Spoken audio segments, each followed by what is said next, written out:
Good morning. Today we're going to learn how to feed your sourdough starter.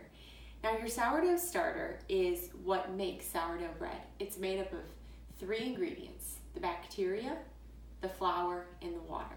And when you feed your sourdough starter, you need 2 ingredients: water and flour. It's very simple. The flour that I prefer is an all-organic, 100% organic, unbleached, all-purpose white flour.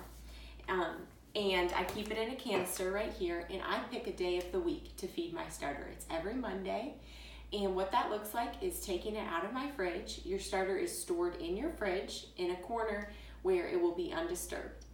And I take it out of the fridge and I feed it. And what that looks like is 2 different ways. You can feed it without using a scale or with a scale. I'm going to show you both ways. The first, I'm going to take 1/4 cup of flour, and I'm going to put it into my starter, and then 1/4 cup of water, and add that as well. And then I'm going to stir it. And you'll find that a starter smells very strong, and it's a vigorous starter has a lot of bubbles. And you'll stir it, and you'll find that when you handle the sourdough starter, before you bake bread, and as I'm mixing this, what you have to realize is that it's alive. It's a community of microorganisms making carbon dioxide. There's wild yeast and all kinds of bacteria, and that's what makes sourdough. So it's important to take care of your starter. So I'll stir it up, and then I'll put the lid back on. These are my favorite jars. They're Weck jars. And I'll clip it on and I'll stick it in the fridge.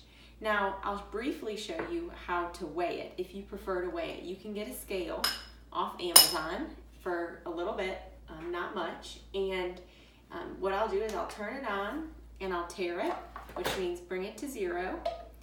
And I will add 50 grams of flour, 50 grams of water, and I'll stir it. That ensures you have more of a consistent starter. I will say starters can vary in texture. It can be very liquidy, very thick. However, the one thing that needs to remain the same is the smell and the bubbles. The 2 things. And that is detected through just smelling it.